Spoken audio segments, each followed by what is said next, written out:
Going to call the meeting to order. We'd like to first of all know who's here, so we need to call the roll. Madam Chair, Senator Locke. Here. Senator Dietz. Here. Senator McDougall. Here. Senator Lucas. Here. Madam Chair, you have a quorum. Thank you. Good afternoon, everybody. Today we are working towards finishing our subcommittee docket. I will remind everyone that any bill passed by for the day at this point may not be rescheduled. Do I need to repeat? Will not be rescheduled. Okay, so we're going to start with the sign-up sheet, and it looks to me like at the top of the list is Senator Bagby.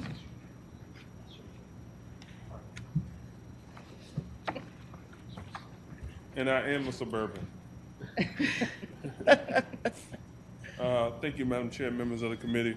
The bill I believe we have before us today is SB 536. That is correct.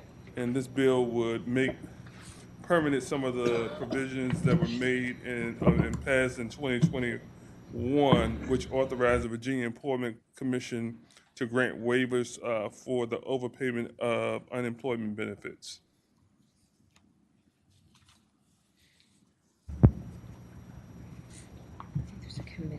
I think I'm just going to go to the committee because this bill is not eligible for any. Madam Chair, I think there's some amendments, aren't there? We have a committee amendment that needs to be adopted. Madam Chair, the committee amendment would add an enactment clause that sets a sunset in 4 years. So the provisions of the act will expire on July 1st, 2028. There's been a motion and a second that the amendment be agreed to. All in favor of that amendment being agreed to, say aye. Aye. Move to report. It has been moved and seconded that the bill be reported as amended, and that is Senate Bill 536. All in favor, please say aye. Aye. Any noes? All right, thank you. Thank you, Madam The bill Chair. will be reported, Senator Bagby. Thank you, Madam Chair, members of the committee. Thank you. The Ferraris. The next bill is I'm going by the sign-up sheet. So is Senator Obenshain out there? Yes, there is.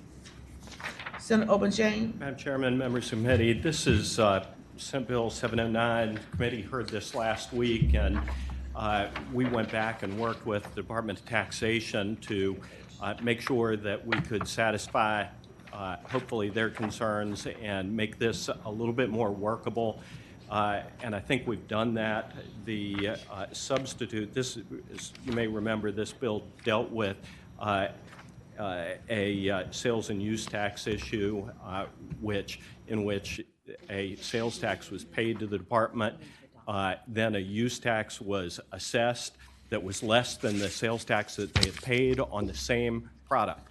And the department said that you can't apply the erroneously paid tax to the tax due, which resulted in more than a double obligation on part of these taxpayers who are confused. This, I think, addresses their concerns. It allows the application of the erroneously paid tax to the obligation. It limits to one time ever. It eliminates any instance in which there's any suspicion of fraud, and I think that this works within the parameters that the committee expressed some concerns about, and the Department of Taxation, I believe, is satisfied with this as well. Obenshain, you have a committee Substitute, I'm sorry. I'll move the substitute. Second. It's been moved and seconded that the substitute be agreed to. All in favor, say aye. Aye. Senator Obenshain. Now move to report. Second. It's been moved and seconded that the bill be reported. All in favor, say. No, we need a recorded vote. No, we don't record. Okay, we can't do it. Then I need to call a roll.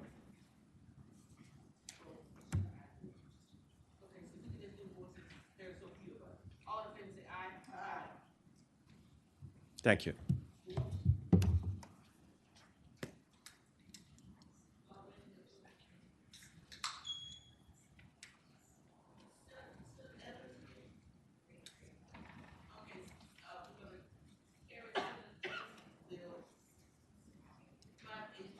The day.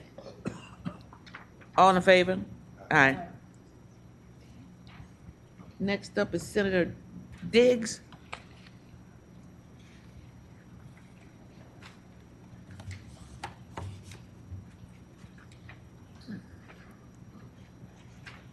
Senator Diggs, you have Senate Bill 205.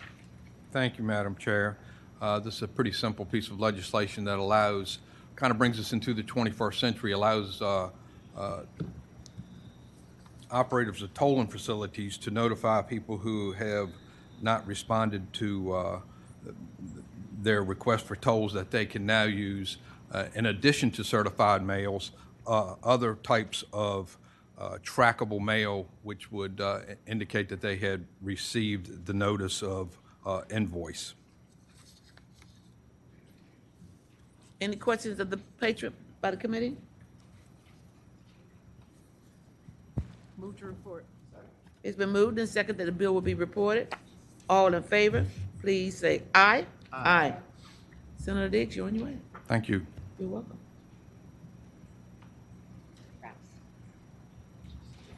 Senator Rouse, you're up next. There he goes. There he goes. Ah, here comes the Ferrari. Bye for the day. You get that one right here. How are you, Madam Chair? Doing fine. How about Members you, of the Senator? committee. Before you is Senate Bill 183. It's a simple but critical bill to improve Virginia's earned income tax credit by making the refundable option 20% of the federal credit and expanding eligibility to people who file their taxes with individual tax identification numbers. As you might remember, we made history in 2022 when the final budget finally created a refundable option for the EITC so that low and moderate income families could access the full amount of the credit. Even JLARC praised our work on this and in his recent report on increasing progressivity in the tax code, where they found adding a refundable EITC option was a key component of decreasing effective income tax rates for the bottom 20% of earners by more than 2 times.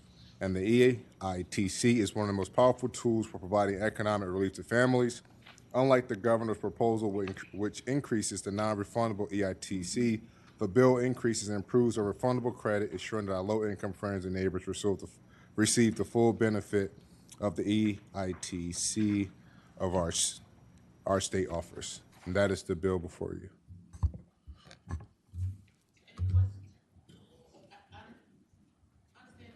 Understand from council there's some technical amendments. Yes. I move the amendments. Thank you, Madam Chair. Is second?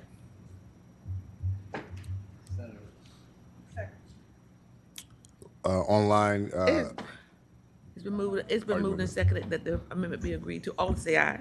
Aye. Madam Chair, the technical amendments are from the Department of Taxation and just clarify the basis on which the credit here would be based for people without a social security number.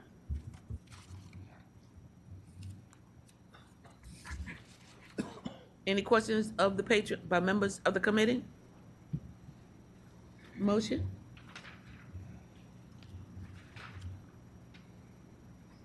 Madam Chair, it looks like this bill has a $62 million negative impact over the biennium. In light of the budget situation we're in this year, I move that we carry the bill over for the year, and if we can address this in the budget process, we do it that way. Madam Chair, can I address Senator that Rouse? motion? Thank you, Senator Dees. If it's more amenable to this body, we can remove the individual tax filers and see where that gets us. Staff? Tyler? Madam Chair, the fiscal impact comes from increasing the percent of the credit that can be claimed, so increasing it from 15% of the federal credit to 20%. That's where the revenue impact comes from. So could we decrease it if we just limit it to individual tax filers? I'm happy for it to go by another day, but I know how full your docket is. If we don't get these bills heard today, we're kind of, Yeah. Motion carried over. Senator Locke is seconding the motion to carry the bill over. All in favor of that motion? Aye, say aye. Aye. It'll be carried over, Senator. Thank you so much. You're very welcome. Senator Williams Graves? Good afternoon, You have Madam four bills. Chair. Which one do you want to take first? Yes, ma'am, I do. I would like to start with Senate Bill 511, please. 511 it is. All right. Who doesn't like babies? Senate Bill 511. We have an amendment for Senate Bill 511. There's an amendment. Move the amendment. It's been moved and second that the amendment be agreed to. All in favor say aye. Aye.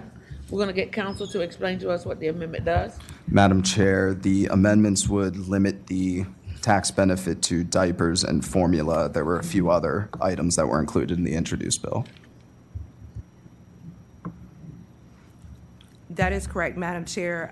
Senate Bill 511 seeks to exempt diapers and baby products from sales tax for babies 0 to 36 months. Florida, New Jersey, along with Ohio, exempt a multitude of baby products such as diapers, wipes, preventative and therapeutic creams, child restraints, and booster seats, cribs, and strollers from sales tax.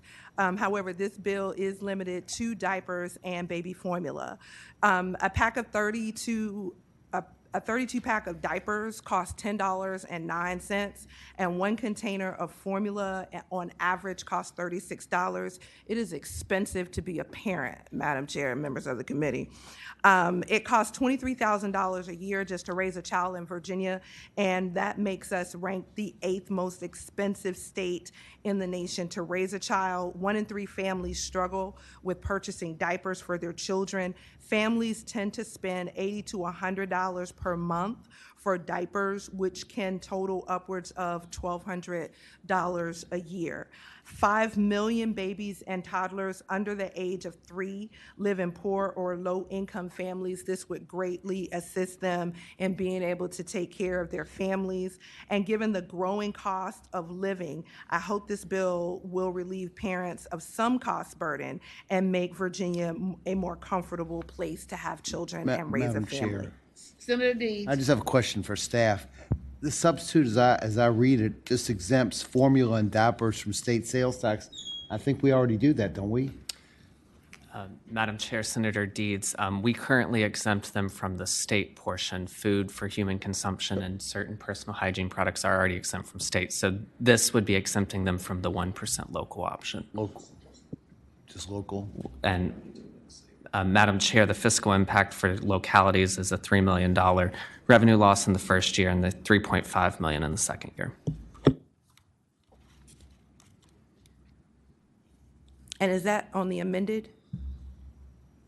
Yeah. Okay. You've heard the presentation, you heard the report from staff. Any questions of the patron or I have a question. comments? Senator Locke? Aren't diapers already exempt? From Staff. Madam Chair, Senator Locke, yes, diapers are exempt from the state portion of the sales and use tax, but not the local portion, which is 1%.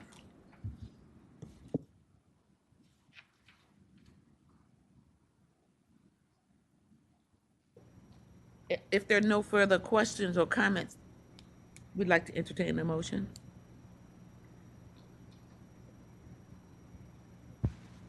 Madam Chair, given the impact that it will have on local revenues, I would move that we pass this by indefinitely. There's a motion and a second to pass by indefinitely. All in favor of that motion, say aye. Aye. Senator Graves, you have Yes, ma'am. Other bills? I do. 3 more. Senate Bill 512. turn your attention to Senate Bill 512. Senator Williams Graves. Thank you, Madam Chair. Senate Bill 512 creates a non-refundable income tax credit for taxable years 2024 through 2028 for developers who convert commercial buildings into residential units. The intent of this bill is to incent developers to take on these conversion projects, creating more housing stock and affordable housing. We are, as you all know, experiencing a housing crisis. The solution cannot simply be driven by reducing and capping prices. We also have to increase supply. Excuse me. Before the pandemic, only about 8 million people in the United States worked remotely.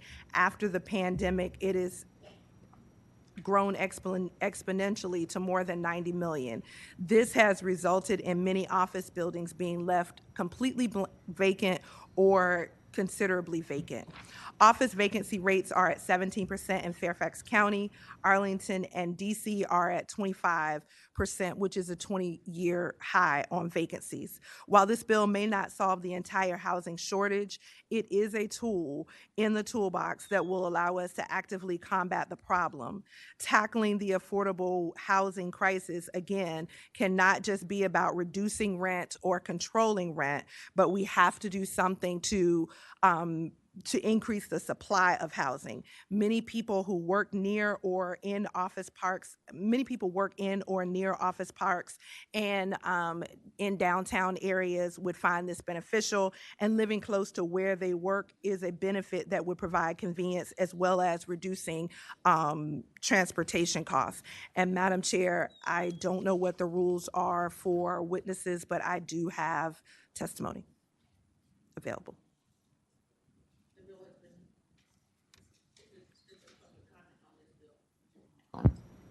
There is public comment on this piece of legislation, Senator.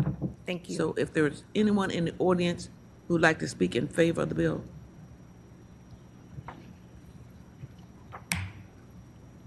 Thank you, Madam Chair. We just want to, Erin Corman with the Realtors, want to thank the Senator. She reached out to us over the summer with this idea. This is an initiative that other states are using to try and increase their housing supply and do something with the empty office buildings. We do support the bill.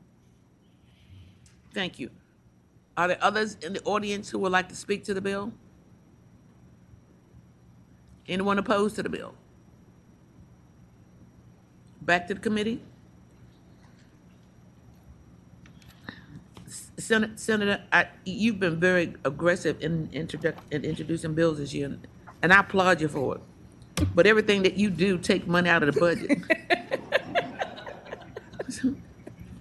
I like to spend money, Madam. I can tell. Madam Chair, I like the bill. I think it's a great idea. I don't know how we come up with $30 million a year to pay for it. And so I'm going to move to gently pass the bill by. Understood. There's a motion and a second to gently pass the bill by. All in favor, say aye. Aye. All right, let's see if we can do better. Senate Bill 555. Madam Chair, members of the committee. Yes, go on and present your bill, Senator. All right.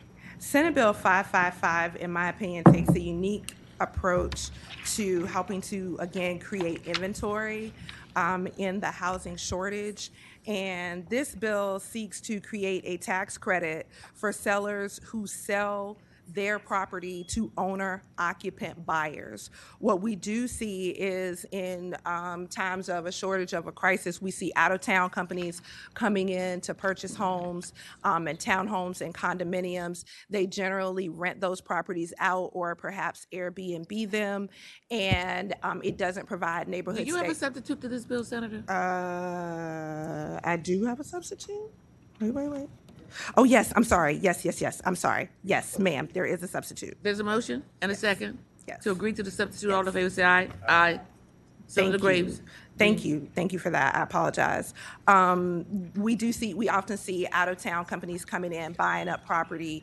And so if a seller were faced with a multiple offer situation, the goal is to incent the seller to accept an offer from a buyer who has declared in their contract that they are going to own or occupy that property. That helps us with incentivizing sellers to put their houses on the market, therefore creating some additional inventory. The intent of the bill is to incent sellers that would sell their homes and increasing housing stock on our market.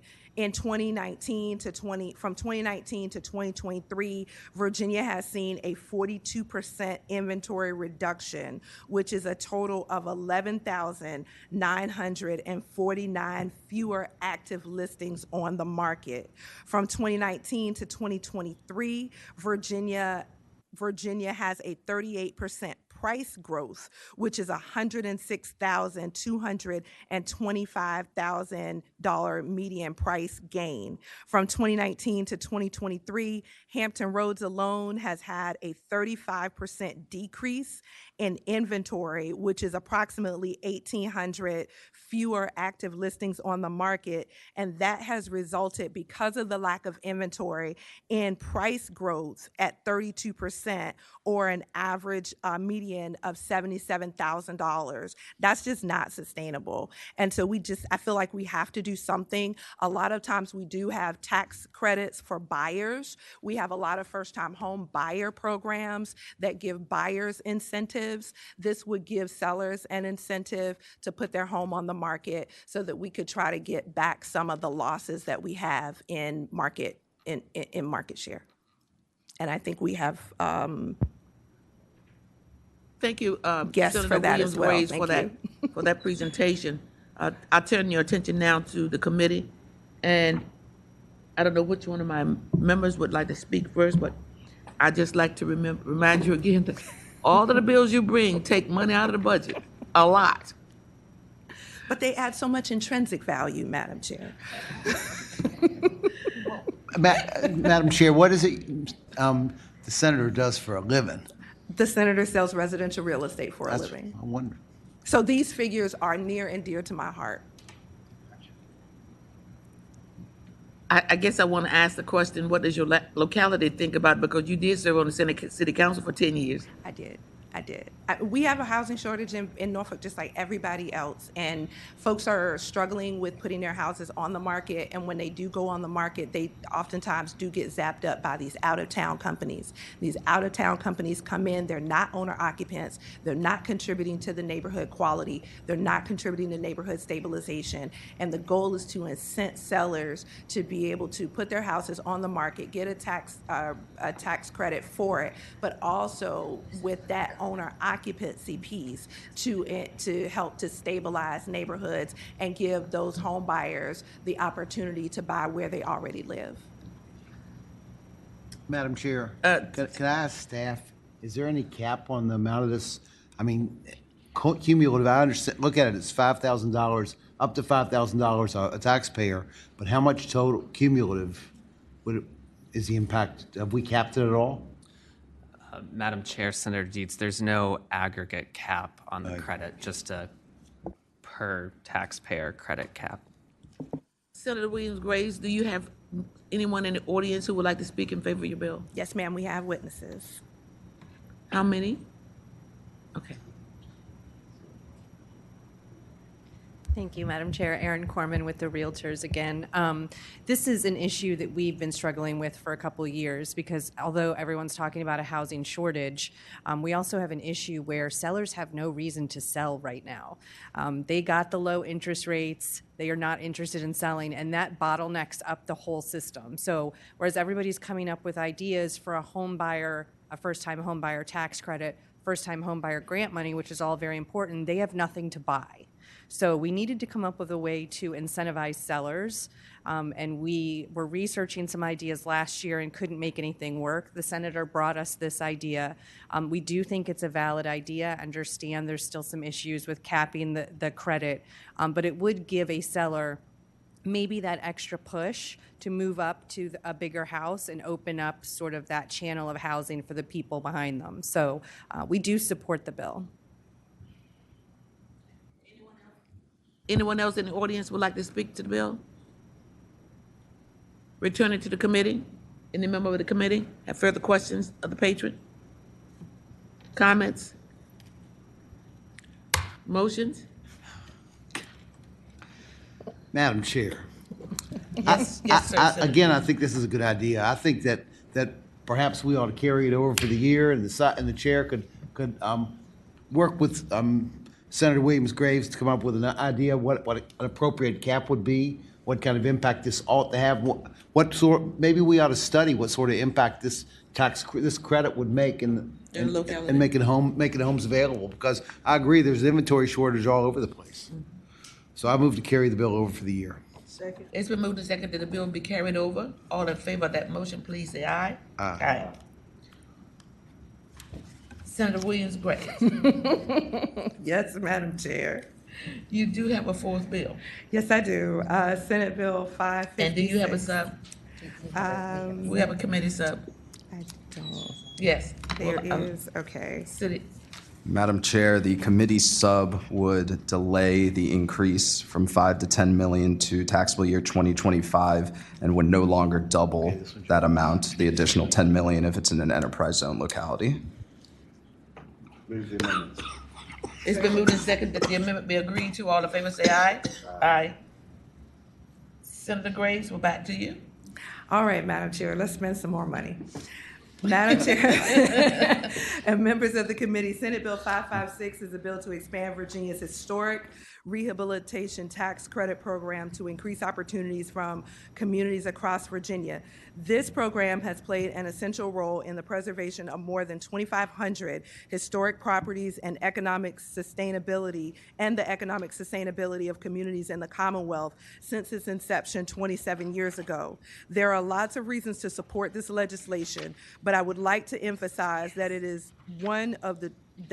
this is truly one of those programs that can generate economic activity and opportunity across Virginia.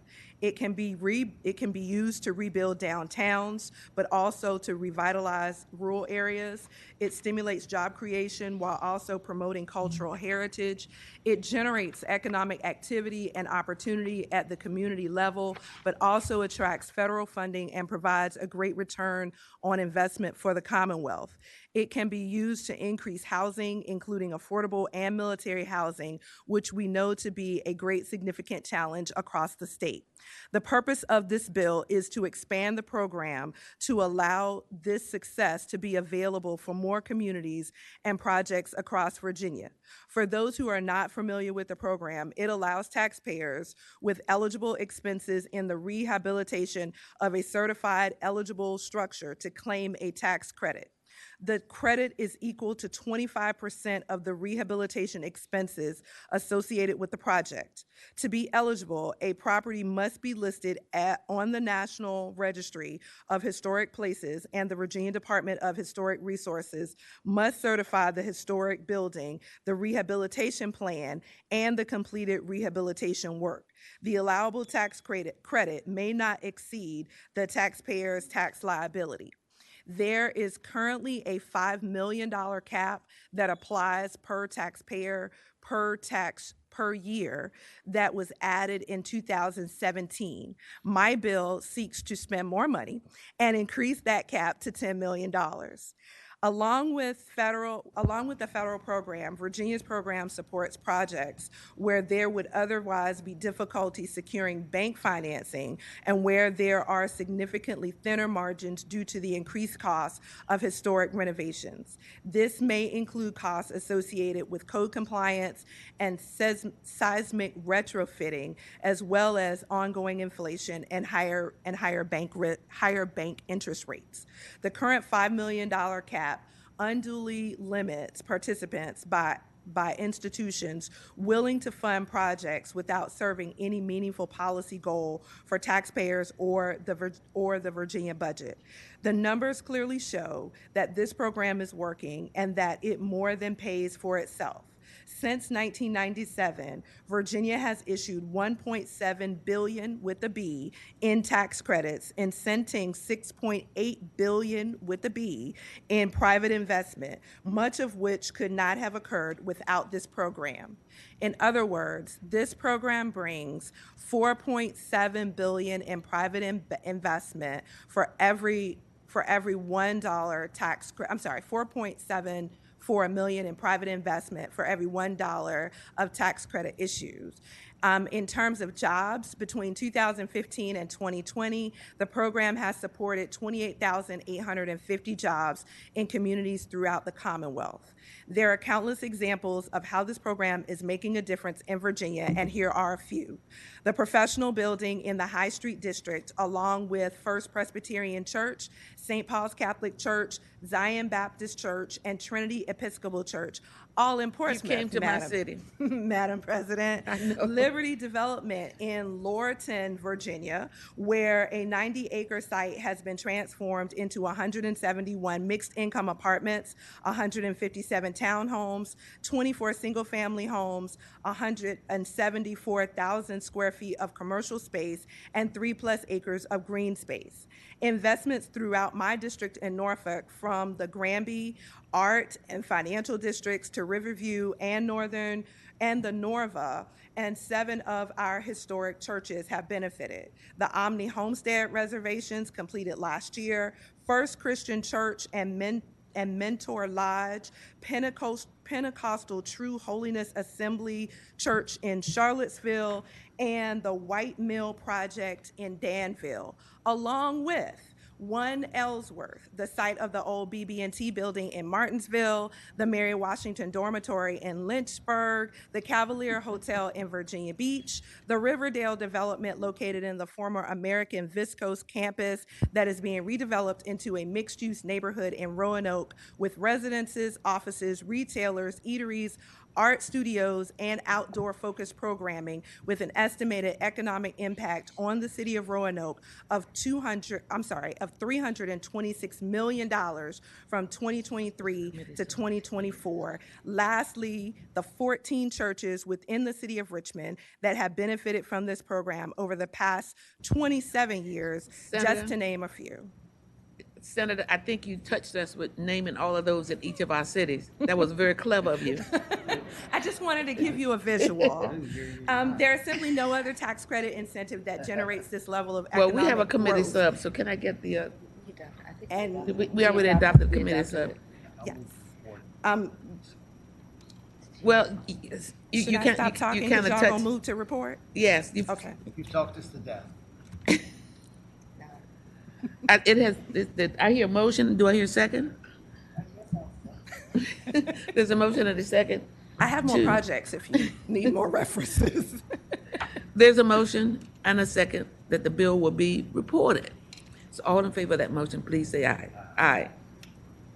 Thank you, Madam Chair, members of the committee. 1 out of 4 ain't bad. Given our tax restraints, you aren't kidding. That's what Negro says. Senator Hashmi is next. Do I see her? Oh,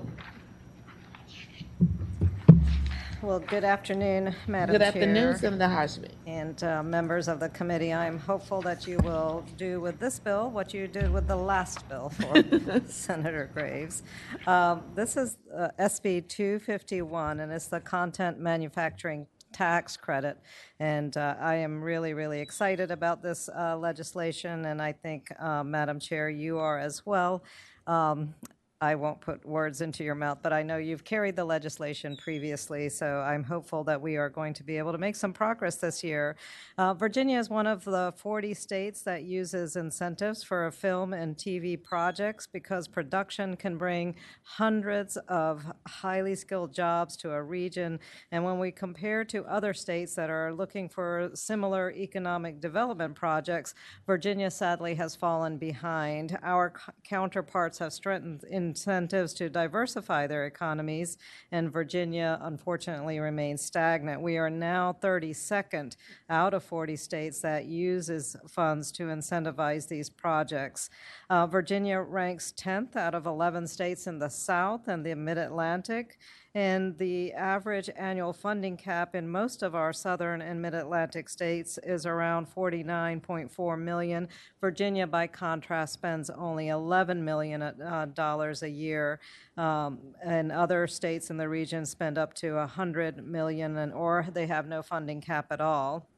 So our lack of competition means that we are losing highly skilled workers, many of whom go to school here, train here in Virginia, and then end up having to leave Virginia to go to other states so that they can have opportunities and build a strong career. We don't want to do that. We want to keep Virginians here, especially Virginians that have trained to be a part of our creative economy and be able to find good jobs right here.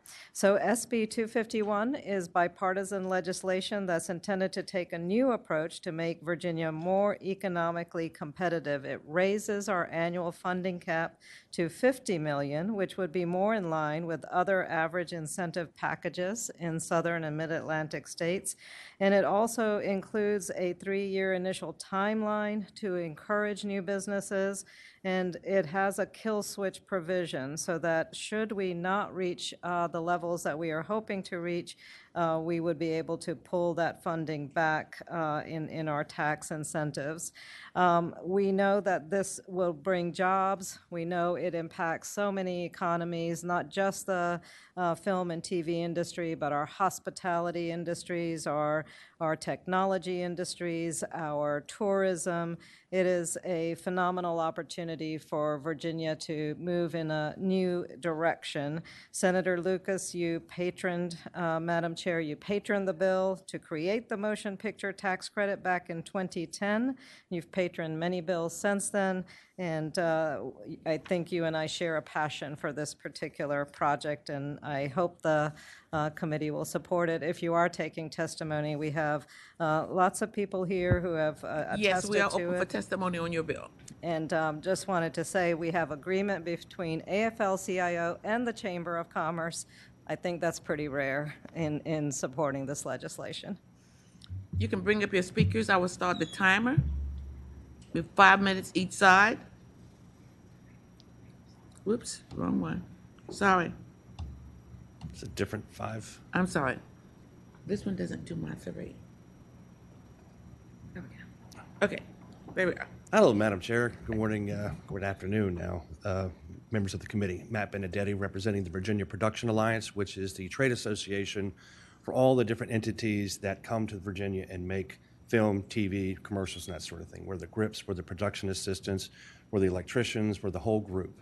As the senator, we want to thank the senator for bringing this. We want to thank Madam Chair for doing this over the years.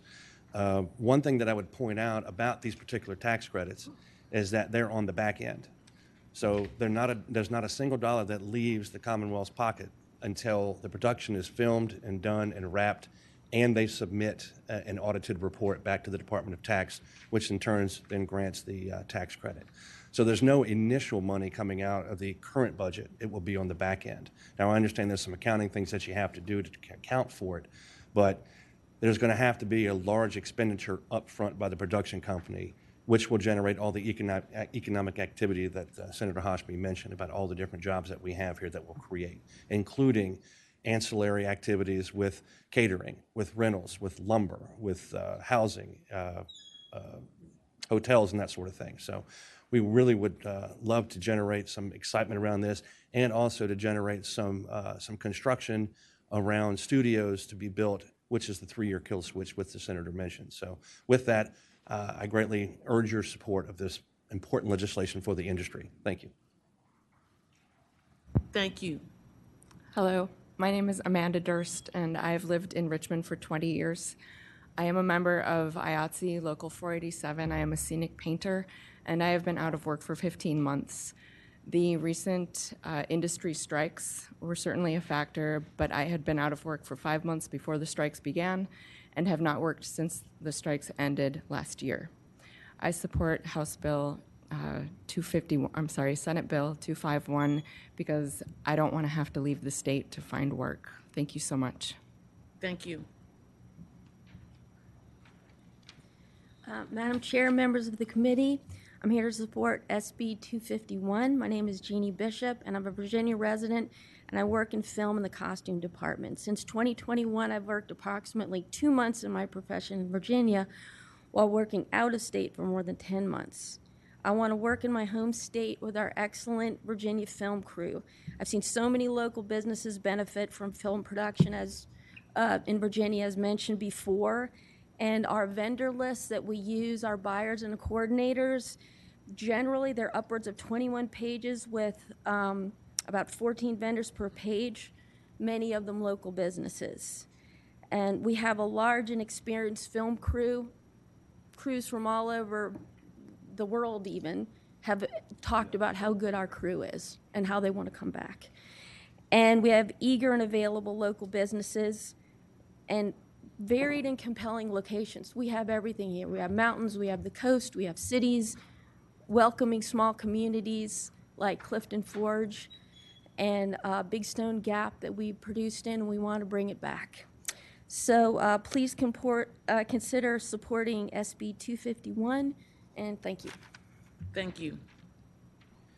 Madam Chair, members of the committee, good afternoon. My name is Brad Greenspan. I'm the Mid-Atlantic Field Representative for IATSE Local 798. We represent about 2,300 makeup artists and hairstylists across the 22 eastern states and DC.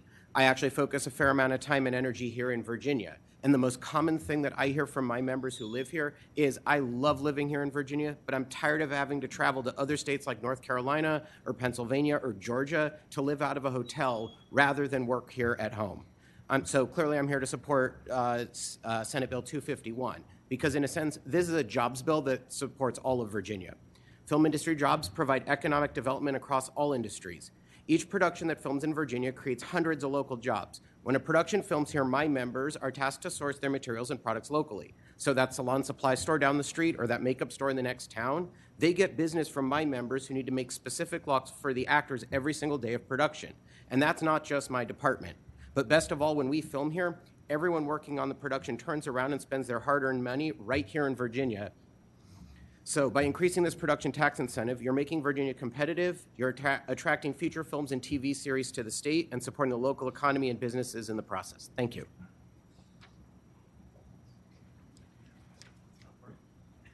Well, you can tell us your name and tell us whether you support the bill. Jim Ray. I am Vice President of a local production company in support of the bill. Thank you.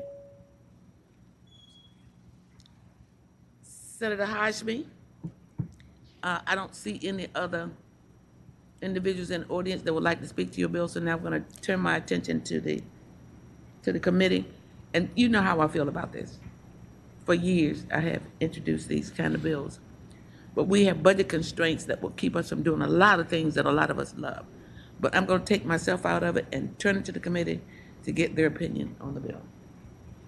Madam Chair, Senator Locke. I would like to ask Senator Hashmi, do you know what the fiscal impact of this would be in terms of revenue loss? Madam Chair and Senator Locke, I think at this point, as was mentioned, there's no immediate impact on our on taxable revenue. That is something that would happen after the investment of the projects, and I think we ought to look at the ways in which this investment brings capital and monies back into our economies, whether it's through the tourism dollars, the impact on our local economies, our hospitality industries, hotel and restaurants, investments in supporting so many of our folks who work in the industry. The revenue that's generated would outstrip the impact on our fiscal bottom line, but that is the goal. We've seen in other states that there has been tremendous return on investment made in this particular industry. Madam Chair. Senator Locke. I believe that the general fund revenue loss may be as much as $80 million, depending on the volume of retroactive tax credits beginning in fiscal year 2024 forward. So that would make it very difficult to balance the budget. And given the fiscal constraints that we're having in this particular budget year, I don't see how it would be possible to move forward with doing this in this particular year, although this is something that would be very good to do. But my suggestion would be that we continue this to next year, and that would be my motion. Second. There's been a motion and a second that the bill be continued. All in favor of that motion, say aye.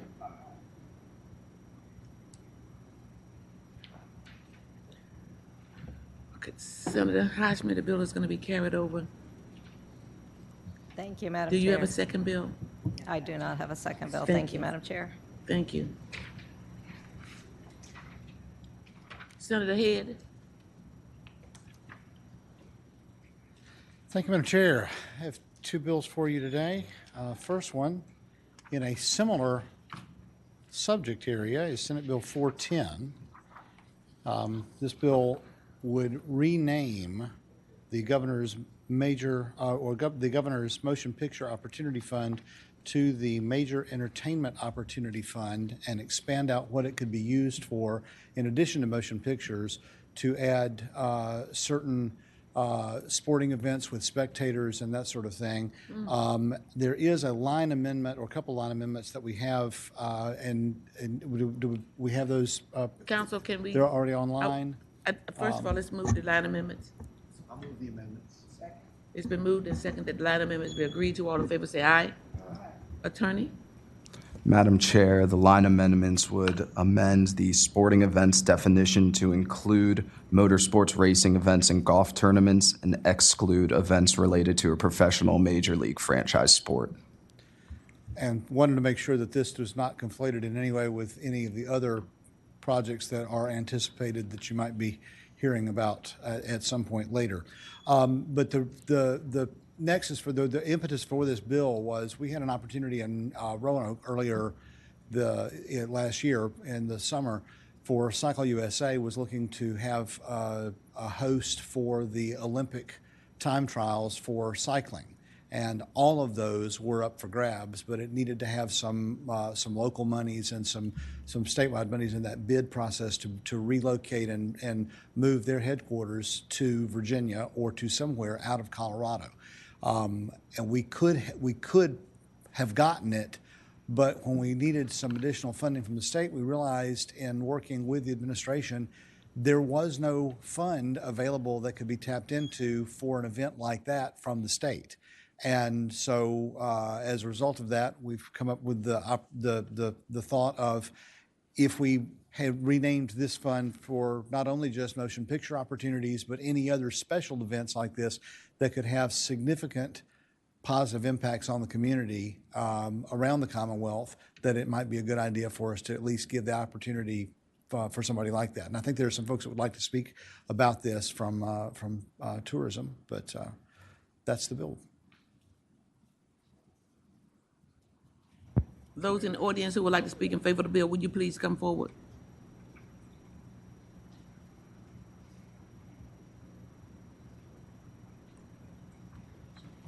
Madam Chair, members of the subcommittee, Chris Lloyd from McGuire Woods Consulting. We represent the NASCAR tracks here in Virginia, and we've also been putting together a coalition of many of the sports commissions around the Commonwealth to support this. As Senator Head noted, sports tourism is really a big business in Virginia, bringing in billions of dollars of revenue and employing tens of thousands of people. I'll note that the original concept for this bill actually originated based on what North Carolina did when it adopted legislation last year enacting sports betting, where North Carolina set aside 30% of their sports betting tax for sports tourism, and in fact set aside part of that money actually for sports facilities at the historically black colleges and universities in North Carolina. Well, as a proud native Virginian, I like to think that not much good came out of North Carolina except the airplane, and of course they were from Ohio anyway. Actually, I think that's a pretty good idea because of the link between sports betting and sports tourism. And such funds, what's happening around you're seeing Virginia competing against a number of other states that have these funds. I'm sure I speak for many of the parents in this room and maybe grandparents who it feels like every weekend from March to October you pack up the family car and drive to Baltimore or to Charlotte or Myrtle Beach or Dover, Delaware and spend hundreds of dollars on hotels and restaurants in those states when we'd really like to spend that time in Charlottesville or Portsmouth or Hanover or Hampton. In short, we're tired of traveling to other states and spending our money there. So anything that can be done to keep that money here would be a good thing. Thank you, Madam Chair.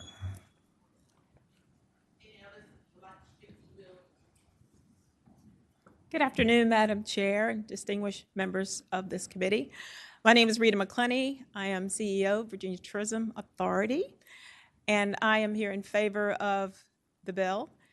It is extremely competitive. Sports tourism is a $2.7 billion industry. It's 8% of our tourism and visitor economy. It grew by 12% in 2021, and we know that we can grow it even further with the kinds of resources that it takes to bring these right holders events to the Commonwealth of Virginia, and it has an impact statewide. So no region would be exempt from the opportunity to recruit a major sporting or entertainment event. And right now, we host a lot of meetings and a lot of events, and a lot of communities are making a significant investment in sports. So we just see this as adding to our portfolio and opportunity base. Thank you.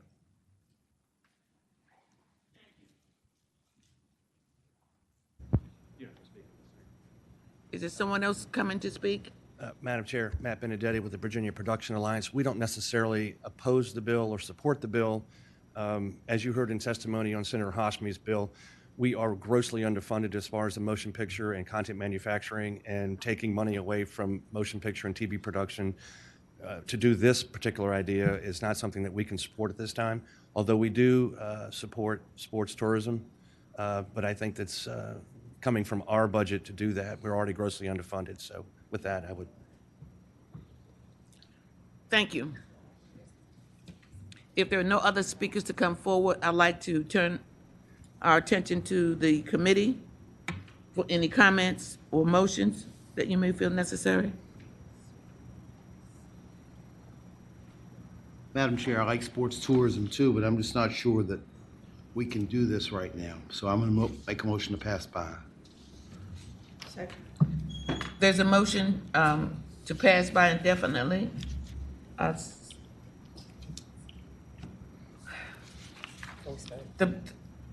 The budget is what gets us to this point. Madam Chair, So there I is a understand. motion to pass by the bill by indefinitely. All in favor of that motion, say aye. Aye. No, got one no. Thank you, Senator Head. Aye, and next, I also have Senate Bill 419, which is a family caregiver tax credit. The idea behind this is that increasingly we're having families that are having to take care of loved ones. There are expenses that go along with this, and this would seek to take 50% of the costs involved in providing care for a family member. Predominantly, this would be taking care of senior adults. That the cost of that, they could use 50% of that, up to $1,000 per year as a tax credit. This would be limited to those with an individual income of $100,000 or $200,000 for a married couple to qualify for this. I know there are a lot of people with a great deal of support with this. I think, again, we've got some folks that would like to speak about that, but happy to answer any questions about this one as well. Are there any comments from anybody in the audience?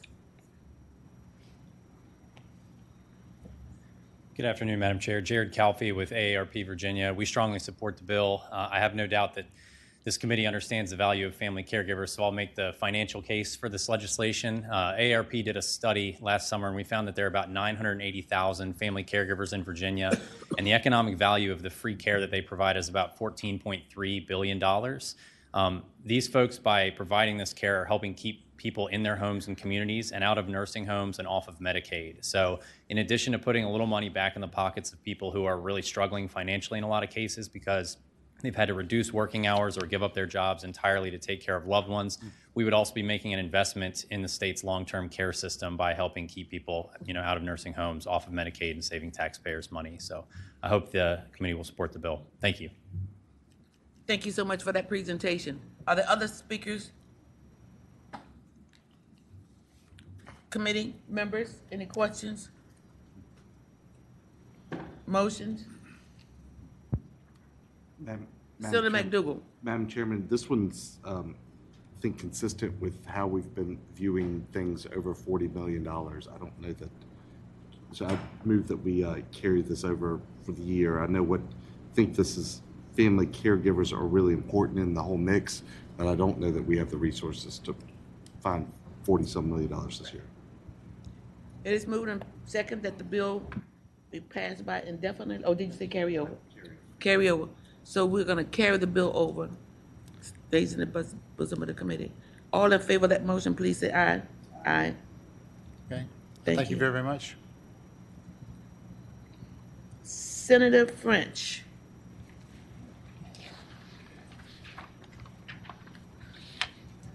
Good afternoon, Madam Chair. of the Good committee. afternoon, Senator French. You have two bills before the committee. I actually You have have- 297 and 298. And I also have. You have three. 297, 298, and 698. Which would you like to go first? Let's do them in numerical order. Okay, How about 698 that? it is. No, I'm sorry, 297 it is. I'm starting at the bottom. Thank you, Madam Chair. Senate Bill 297 extends the sunset date of individual and corporate agriculture best management practice tax credit from January 1st, 2025 to January 1st, 2030. From 1996 to 2022, cost share funding was like a roller coaster. So the refundable Senator tax. French, I think we like this one, so I'm going to make a motion to recommend reporting. I like saving time. There's a motion and a second that the bill be reported. All in favor, please say aye. Aye. Noes they were saying right? There are no noes appear. Senator French, you can go to your second bill in numerical order, Senate Bill 298. Thank you, Madam Chair. Along the same lines, this is for tillage and precision equipment. Madam Chairman, I'm going to make the same motion if that's okay I'll with make the the same chairman. second. They like you. I mean, we can just skip right over this next one if y'all like. And just do the same. There's a motion and a second that the bill be reported. All in favor, please say aye. Aye. Senator French. Madam Chair, this next one's a good damn bill, and it's really important for our state. This is a bill that increases financial assistance for dam owners throughout the Dam Safety and Flood Prevention Protection Assistance Fund. These owners repeatedly say that the expenses of engineering studies and structural improvements are the main reason they are failing to comply with the laws. Virginia Soil, Water, and Conservation Boards is funded to provide financial support to the dam owners. However, current match requires 50% limit interest in the program. This bill would reduce the match requirements to 10% for engineering studies and inspection reports with a $5,000 minimum. Also, requirements would be reduced to 30% for grants supporting structural improvements. Additionally, the Virginia Soil and Water Conservation Board is only allowed to offer up to 50% of the funding that was deposited into the grant fund the previous year for the grants and loans to dam owners. Meaning if this year's budget provides the fund with $10 million, currently only $5 million of it would be able to be spent this year. These dam owners both private persons and local governments are critical to ensuring that the dams are meeting the current regulations, which is a benefit to the entire Commonwealth. Madam Chairman, Senator McDougal, he's talking about dams now. I know, and dams have been the part of the bane of my existence since being in this position. In the eastern part of the state, or I guess in this kind of central east, there are a ton of dams, and a lot of them are historic, and some of them are important for agriculture. Some of them have just been there when people buy property. Some of them get disputes with VDOT and roadways and take decades to try to resolve.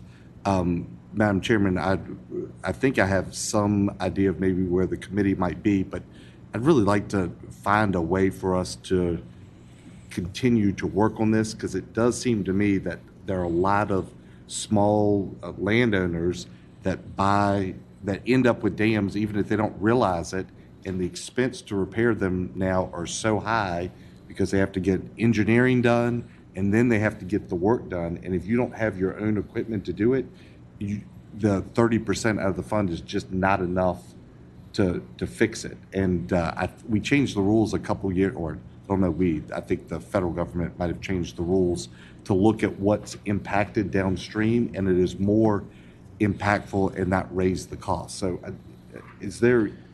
any way we can at least keep something out there in order to try to deal with these problems. I just like to make one, water is our most precious, resource that we have.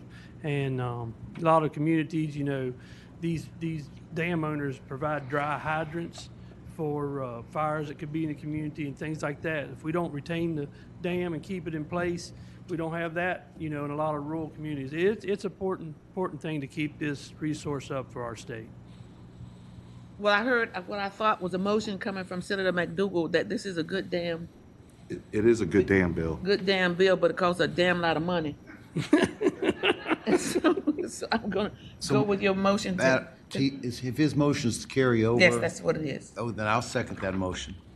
And Madam Chairman, just I think for Senator French's edification, that then would mean that we could still look at this in the budget and see if we can find a way to override the code language, which might mean that we see how the fix works for 2 years instead of making it a permanent fix going forward. And maybe the number we come to is not exactly 50%, but maybe there's something that we can do to fix this damn problem. Oh, the play on words. You've heard the motion and the second that we carry this good damn bill over. All in favor of that motion, please say aye. Aye. Thank you, Madam Chair and the committee. A lot of fun. Always. Thank you. Senator Hackworth. You have Senate Bill 163. Thank you, Madam Chair. I think I need Senator French to present my bills for me. We're going to start with 163. Is that correct? That is correct. And then you have Senate Bill 564. Yes, ma'am. Yes, sir. Let me give you a little bit of a history maybe on this. It was heard in the sub, and I also have Colonel Pike here that can speak on this as well. But the Southwest Regional Recreation Authority, better known as Spearhead Trails in Southwest Virginia, is a critical part of our tourism. It has garnered a lot of support and economic value to Southwest. And so what the Senate Bill 163 does, it does really three vital things in this bill, and I want to address those. They already have a $10 million liability policy to indemnify landowners against damages. And they spoke to the Attorney General's office about representing them in lines 30 through 31. And I want to make clear that that would not be a cost to the state. That would be a cost that would be billed to the authority. They would pay that cost. So it is not a physical impact to the state. The second thing is that it provides the authority may lease vehicles and construction equipment from DGS. One of the things that Colonel Pike has ran into since he has come on board now for going on 2 years and done a wonderful job with this program is because of language, they have not been able to lease construction vehicles and from DGS, and they've had to do it at retail pricing. So it's made it very difficult to be able to afford to lease those vehicles, and even to contact VDOT and say, do you have a piece of equipment that you're not using that we could use? So just having that agreement in this Senate Bill 163 helps that. And then the other thing it does is it adopts policies for procurement. So he found out when he took over this position that they were not able to procure goods from state contracts. So again, they were having to buy these goods at retail prices, and of course, it really hurt them when they were doing that. There was another line I think that maybe was called into question about the human resource management, and I think that was on lines. Let's see here. Yeah, lines 121, the provision of the Virginia Personnel Act and the policies of the Department of Human Resource Management shall apply to employees of the authority. And one of the things that I just want to say is they've had 42 turnovers in the past 3 years. Started in 28 with one employee, and it's very hard for them to attract and retain employees. So because, and this is something they would have to fund from their budget. They are not reoccurring, codified here. So, whatever money that the general budget and the General Assembly gives them, they have to work within that budget. So this is not automatic. So they would definitely work within the means of their personal, of the budget that they have for personnel. So I'd be glad to answer any questions. I think this is a great bill that would definitely help put Spearhead in a position to succeed in Southwest Virginia and help what it's doing to bring tourism dollars to our part of the state, which we desperately need. And also, again, Colonel Pike is here, and I'd love for him to speak to you very briefly, and if there's anything that he could add that I missed.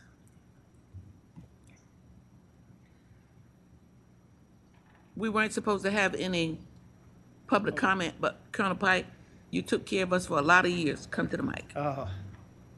Thank you, Madam Chair. Thank you, Madam Chair, members of the committee. Senator Hackworth did an excellent job in describing this piece of legislation.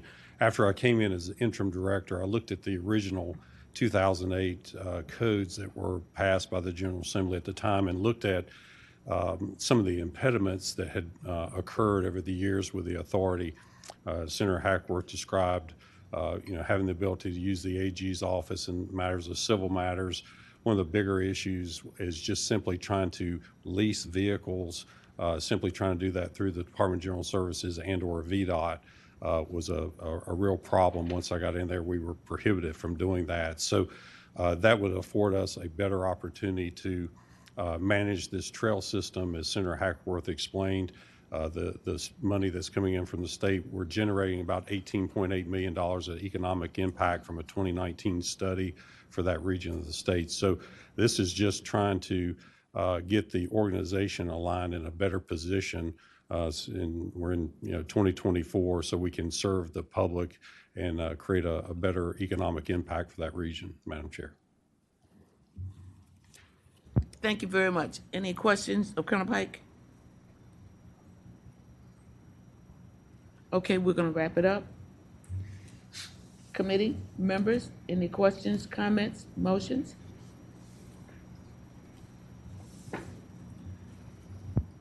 Madam Chair, I guess I can understand why this bill makes sense, but I worry that other local authorities could want the same treatment, and if they do, that's going to create more expense for the state. Okay, and Madam Chair, I think there was no physical impact when we looked at this, and when I was looking, because everything that would be an impact would go back to the authority. The authority would have to pay that from the funds that they get from the General Assembly.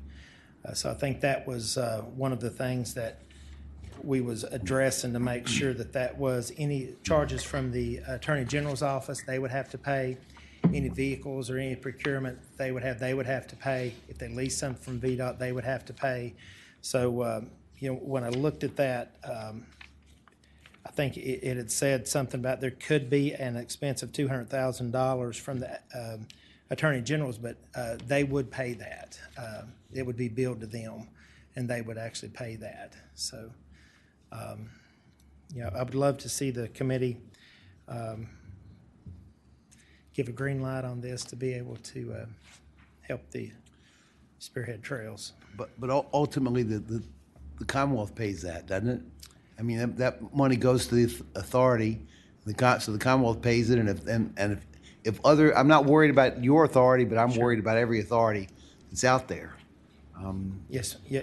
I think we need to take a longer look at this to see if there is a greater expense. Maybe I'm dreaming this If up. it's on the personnel, if that is something on the personnel, that's something that we would be willing. I spoke to Colonel Pike that they would take out if it's something to do with the Personnel Act. That just actually helps them with retention and recruitment. I think the bigger issues is procurement and being able to lease vehicles and from VDOT and other services that they're having to pay, which is spending more money of the money that's coming from the General Assembly. They could stretch those dollars a lot farther if they had this in place. Senator Deeds, was that a motion? Well, that would be a motion to carry the bill over and take a look at what other authorities are out there that could want the same kind of treatment and what kind of expense in the long run that would have for the Commonwealth. I'll second. There's a motion and a second that the bill be continued. All in favor of that motion, please say aye. Aye. No, so saying right? No. Madam Chairman. One no, just- Senator McDougal. As we're looking at this, I don't know if there is something maybe we could look at in the budget in reference to the Procurement Act or their ability to lease vehicles. There might be something that we could look at that maybe wouldn't. I'm certainly We open talked to about that. We're open to Certainly that. open to that. We did talk about that. Okay. All right, thank So you. we will carry it over, but we will be looking into the budget to see if we can do exactly what we discussed. Thank you, Madam Chair, members of the committee. We'd appreciate that. All right, moving on to Senate Bill 564. Yes. So 564 is also dealing with Southwest Virginia and other areas of our state that are experiencing. Senator Locke? Substitute. Yes, I'm sorry. Thank you, Senator Locke. We do have a substitute we need to move. It's a committee substitute. He has a patron and we have a committee substitute. Okay, the patron has a substitute and so we need to make a motion for two substitutes. Let's make a motion for the patron substitute first. All in favor of agreeing to the patron substitute, please say aye. Aye. Now there's a committee substitute. Can I have a motion? Why don't you describe his substitute? We want you to describe your substitute before we go to the second. Okay. All right. Yes, ma'am. So, Madam Chair, what our substitute does, it actually moves that to, let me make sure I've got the right one here. Yes. So what it does, it actually, for the taxable years, beginning on January the 1st, 2025,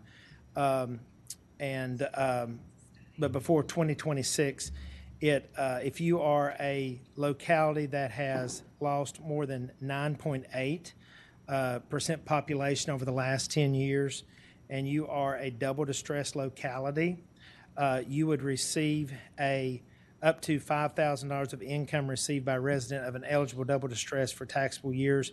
So you would have a deduction, a subtraction, income tax subtraction, and then that would go up $5,000 the next year to $10,000, and then from January 27 to January 30, that would increase to $15,000.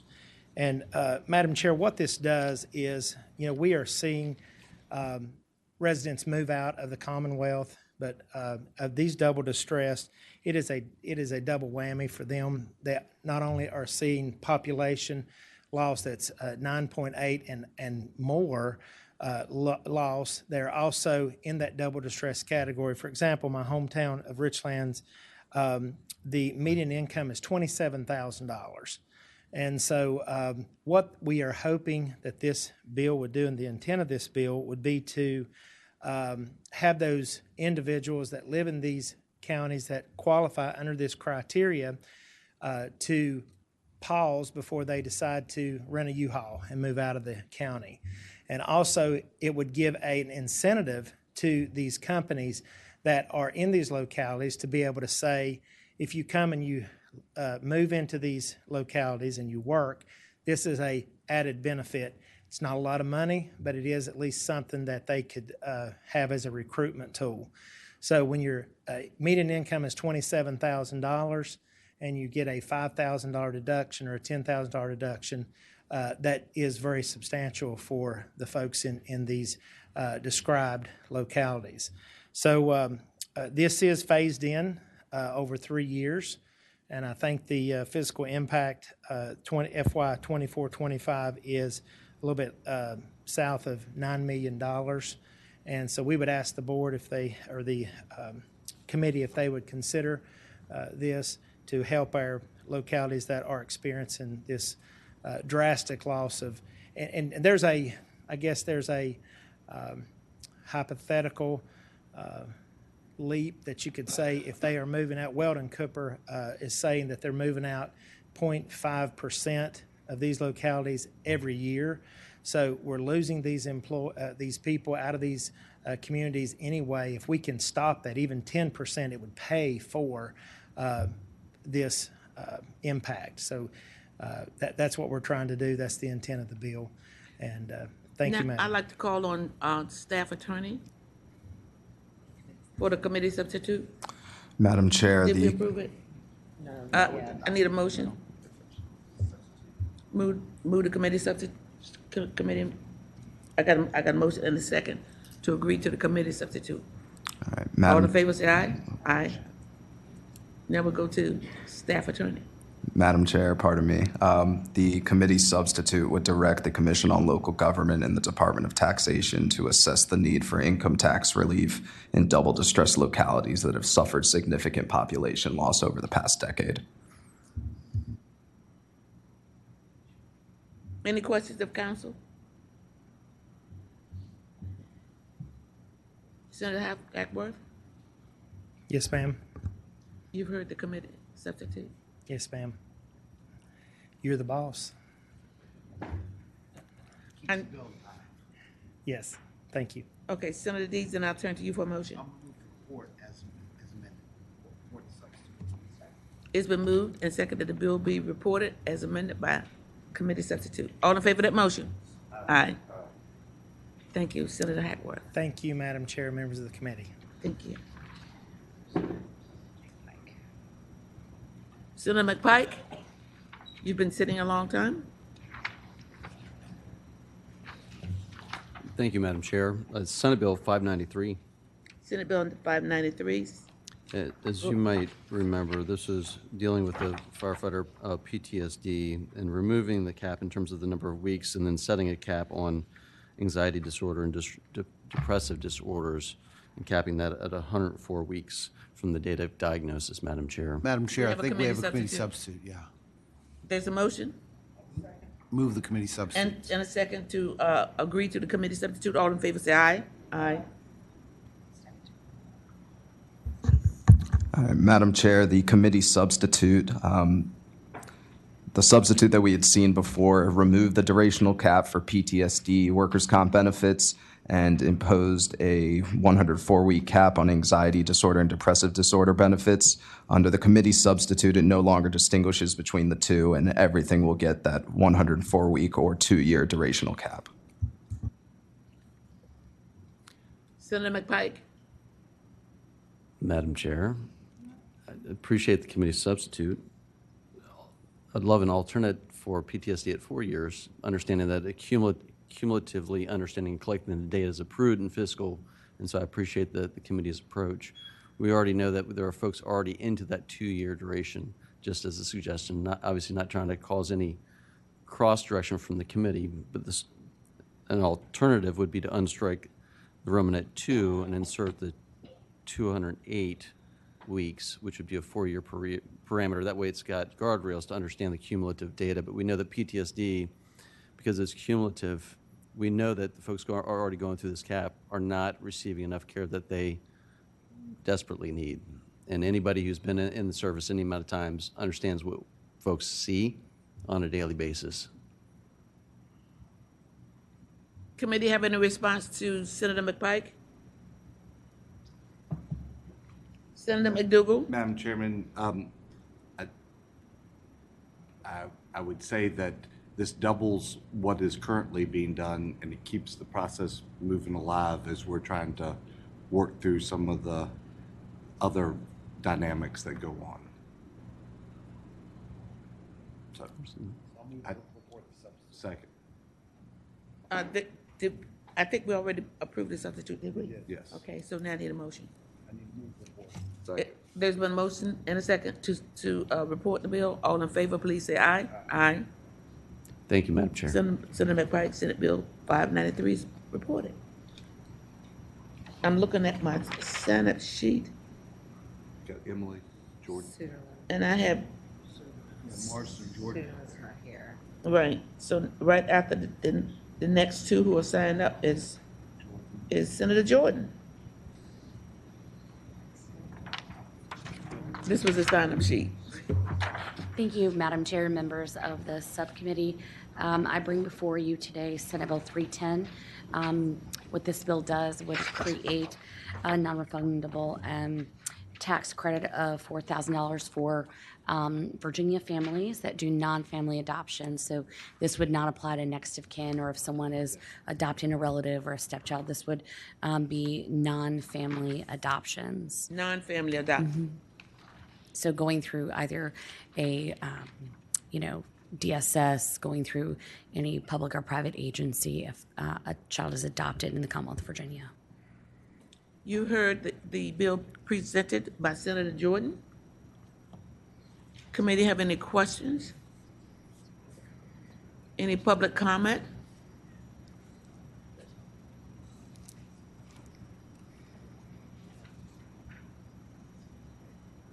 Madam Chair, members of the subcommittee, Jeff Caruso with the Virginia Catholic Conference. I'll be very brief.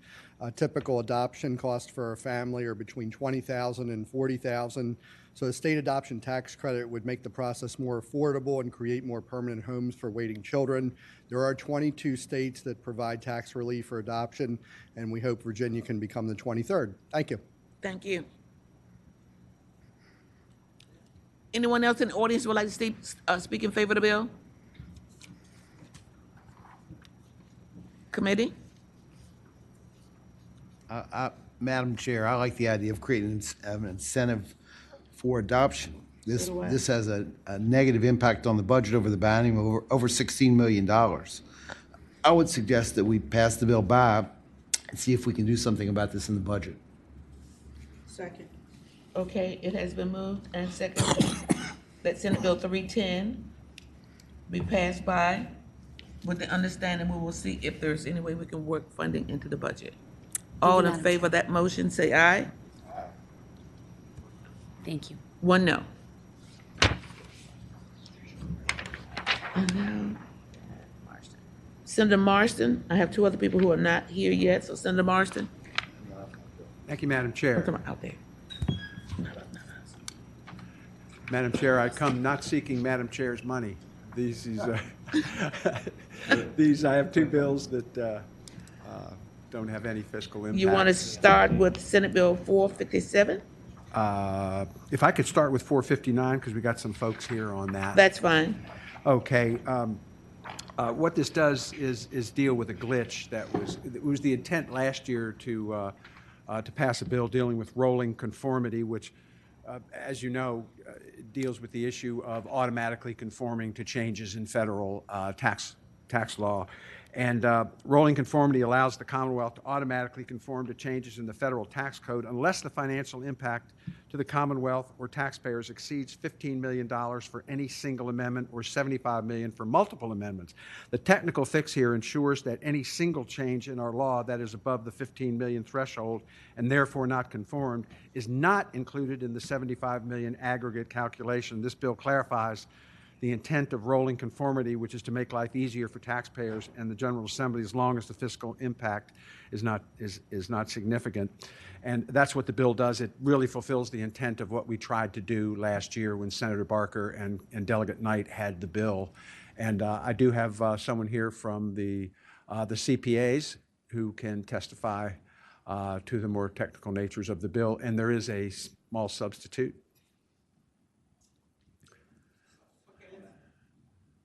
I'd like to have a motion on the substitute first. It's an amendment. Okay. It's an amendment, not a substitute. There's a motion and a second that we agree to the amendment. All in favor say aye. Aye. Could you report the amendment? Madam Chair, the amendment would, on line 72, after amendment, strike conform to pursuant to clause 4 and insert deconformed from pursuant to subdivision 1, and it just clarifies the intent of the original legislation. Everybody understand the intent of the amendment? Deconform pursuant to clause 1. Madam Chair, Senator Deeds, this clarifies that for purposes of calculating the $75 million cumulative amendment revenue trigger, we will not consider those that have been deconformed to pursuant to the $15 million per amendment revenue trigger. What he said. I'd like for your speaker to come forward. Madam Chair, members of the committee, Emily Walker with the Virginia Society of CPAs. I think Senator Marsden explained it well. This is a technical fix to a bill that you passed unanimously last year, just clarifying how we calculate whether or not we've met the cumulative cap. Thank you. Questions of the committee? Madam Chair, Motion, Senator Locke? I mean, I'm just to clear up my confusion. So we don't already have code language that says this already? I believe the language Taxes was. here, we can get someone from taxes Yeah. to address that.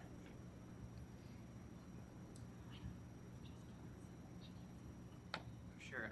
Madam Chair, James Savage from the Virginia Department of Taxation. And we do have code language that explains this, but basically what this is doing is this particular legislation, there's two limitations, two triggers that apply, and there's a question of how they interact. And that's kind of what this is clarifying, if that makes sense. Yes, it does.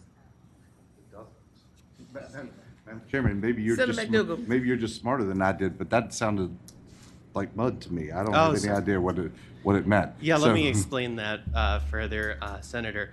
Yeah, so essentially the issue is that there is there's a $15 million revenue trigger, and that is per provision. And then there is a $75 million revenue trigger, and that's like in aggregate what Congress passed throughout the year. And the issue essentially is that do you count things that counted against the 15 million? Do you count it again against the 75 million? And this is clarifying that essentially you don't. So it's sort of like not double counting, if that makes sense. Madam Chairman, Senator McDougal. so if I hear you right, and maybe Stephen, you speak the language I've been listening to more, so maybe you can tell me if I'm wrong. But if you have a deduction that's up to $15 million, then it doesn't count against the 75 million cap. So your ultimate amount of money you could be out in the budget would be more than 75 million? So if you, so if something counted, so if you're calculating the 15 million, what could happen is sorry, I kind of confused. Yeah, it's kind of, I don't know, difficult to explain, but yes, I think that is possible that could happen, yes. Madam Chairman, I see Senator McDougal. there might be a lifeline behind him too from yes. my accountant expert. Sorry, let me see if I can explain this a little differently. So basically what we're trying to do here is make sure that if something has already been kicked out of automatic conformity because it exceeds that first cap of $15 million, that those provisions that we're not conforming to are not also counted in determining if we've hit the 75 million cumulative. Another way to put it is the $75 million cumulative cap was intended to limit what we automatically conform to. So if you're already saying we're not going to conform to things over $15 million, then those items over 15 million should not also be included in calculating whether we've gotten to 75. No. Does that help at all? Madam No, ma'am. Chairman, maybe I would ask tax, why would you think if we didn't conform to something, who's interpreting that we didn't conform to something as counting against the $75 million cap? Oh, sure. Is that in tax or somewhere else? Yes, that would be us first, and then I believe the bill is specifically, or the legislation, it's specifically the Secretary of Finance would have to determine that.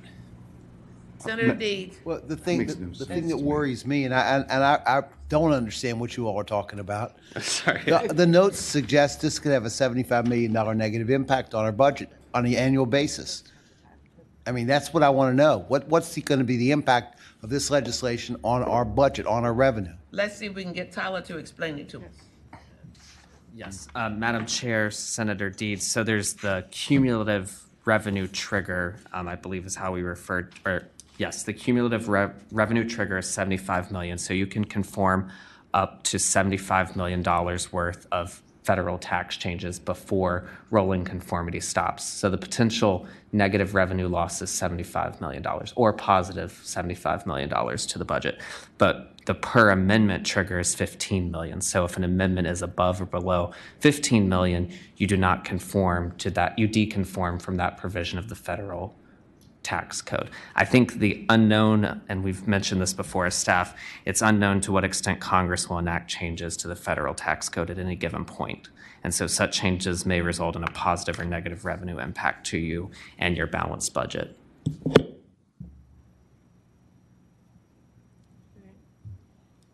May I add one more thing? Yes, ma'am, please do. Thank you. Anything to help enlighten me. I think the point is this is already in law this way for the most part. The only purpose of this legislation was to clarify what goes into determining if you've hit the $75 million cap. So you already have a $75 million cap in the law.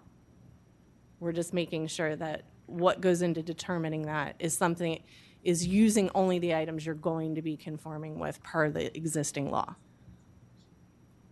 I'm trying. Thank you. We appreciate it. Senator Marsden. Madam Chair, I have in the audience a known expert in these matters. I thought you would sooner or later turn to Senator Stodge. Thumbs up that we're doing the right thing. There we go.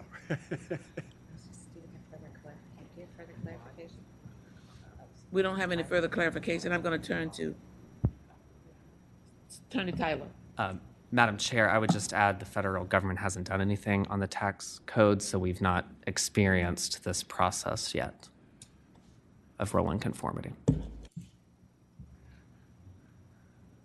Senator Marsden, I don't know if the cart is ahead of the horse or what. I'm going to turn to the committee for a response or a motion.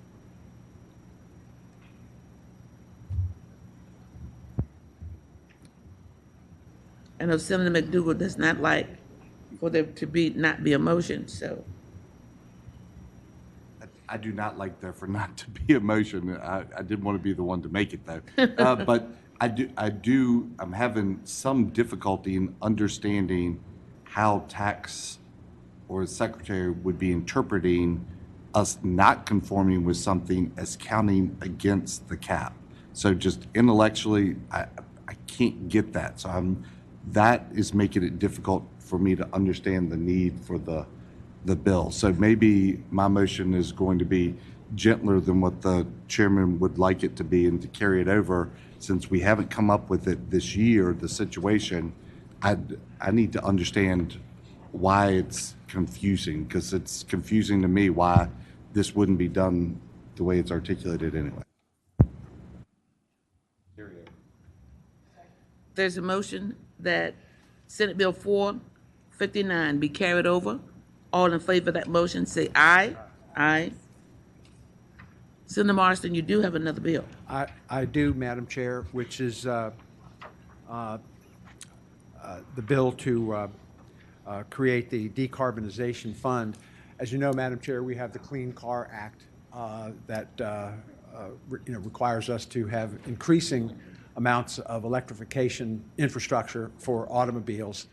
And what this does is just establish a fund for distressed areas and certain rural areas in the Commonwealth of Virginia to be able to get up to 70% assistance from the fund that would help developers pay for their non-utility costs. In other words, for just creating the device that you could hook up to, not the cost of the electricity and the underground current that would come to the unit. But we're starting to see rural avoidance, Madam Chair. And you take New River State Park, 1 million people a year, no place to charge your car. And so what's going to happen is more people start using electric vehicles. They're not going to go to places in the Commonwealth of Virginia that we want them to go in. There's, I think, $106 million coming from the federal government to do interstates and major highway corridors. But this is for getting things off the beaten path to help with doing that. Now, in a psychotic moment, I put in a $2 million budget amendment, but really all I'm looking for here is the creation of the fund so that grants and any private contributions can be assembled to move the purpose of the bill forward.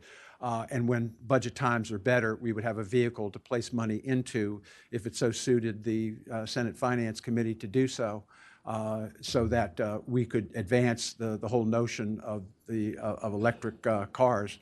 And I know that Senator McDougal brought that up at an earlier hearing this year, that he was seeing a lack of infrastructure, and as that was, sort of a problem that was being seen by some folks, and this starts us down the road of attempting to fix that in some areas where people are not quite as well off, either in urban or in rural areas.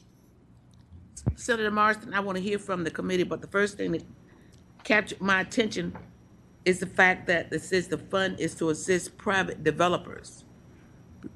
Private developers to do work in distressed areas, both in rural or urban areas. So, in other words, there may not be the call for a lot of electric vehicles in those areas, but they need people coming in from outside the area to take advantage of what that area may have to offer or that city may have to offer, and to be able to assist those developers in putting these units in.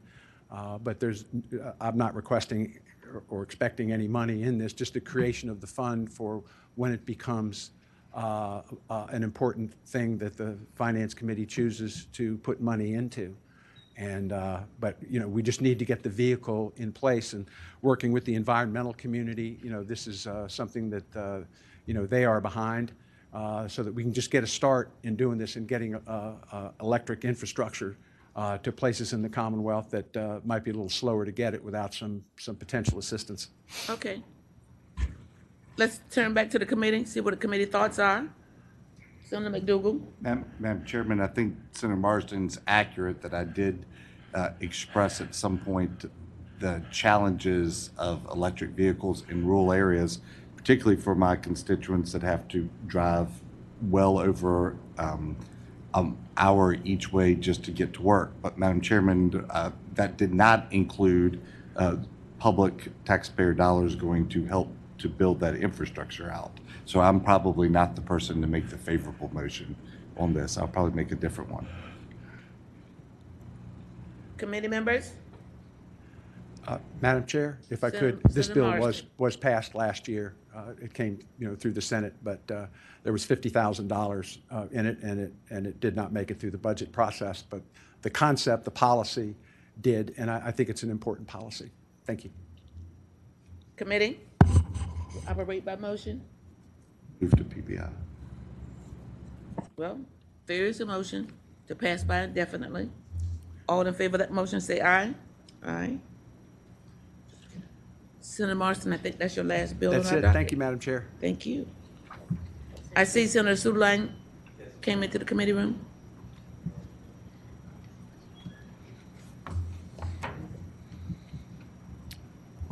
Madam Chair, I've got Senate Bill 431. It's my only bill before you, if you'd like me to begin. Yes. Thank you, ma'am. Senate Bill 431 seeks to help address the shortage of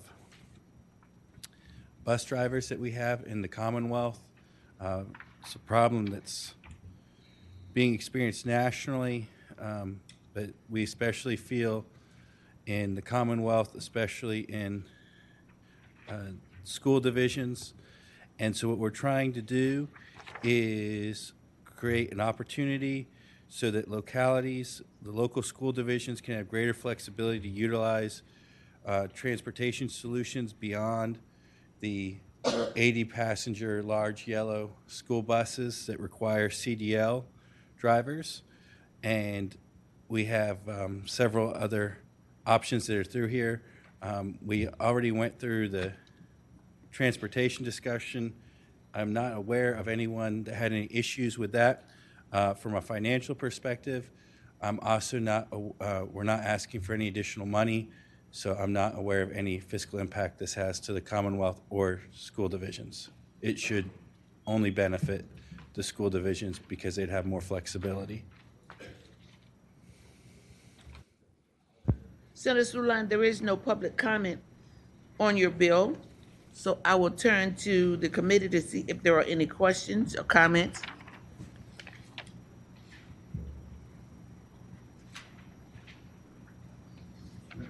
Senator McDougal? Madam Chairman, is there any, Senator Sudline, I understand the issue with school buses and CDLs. I think that's something going on everywhere. Is there any indication that if you allowed alternatives, and I assume alternatives are paying other private entities to do this, is there any indication of whether that would be more expensive or less expensive? Because if it's more expensive and gets baked into the re-benchmarking, that's probably going to be a challenge to move forward. Madam Chair. Senator Sudline? Thank you, Madam Chair.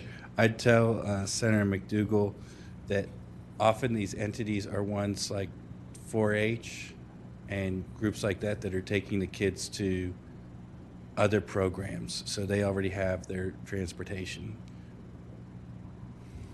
So we have no indication that it will become more expensive to anyone. School divisions testified in support of it. So a lot of the groups that are really interested in this tend to be groups like 4-H, Boys and Girls Clubs. We've got a lot of groups both in the most excitement of the bill came from the most rural and the most urban school divisions, where there's different community programs that hope to assist in this way. Any further questions of the committee? Madam Chairman, Senator McDougal? I'm just trying to make sure I understand as I'm pulling it back up. So is this bill limited to like after school or extracurricular activities, or could this be also for transportation in the morning and going home at night? Madam Chairman, I would tell the senator that there's not a restriction of when. That I can recall, we had a substitute, but at no point do I remember us having a restriction of when it would be, although what's anticipated, it will largely be to take kids to extracurricular activities that are not provided by the school division themselves. And so the legislation was necessary, though, to allow this to happen. In some places, they also think that they may utilize this. The other public entity, it's largely private entities, but the one other public entity that in some places has expressed interest would be community colleges, so that some of these these young people could transport back and forth. Other questions from members of the committee?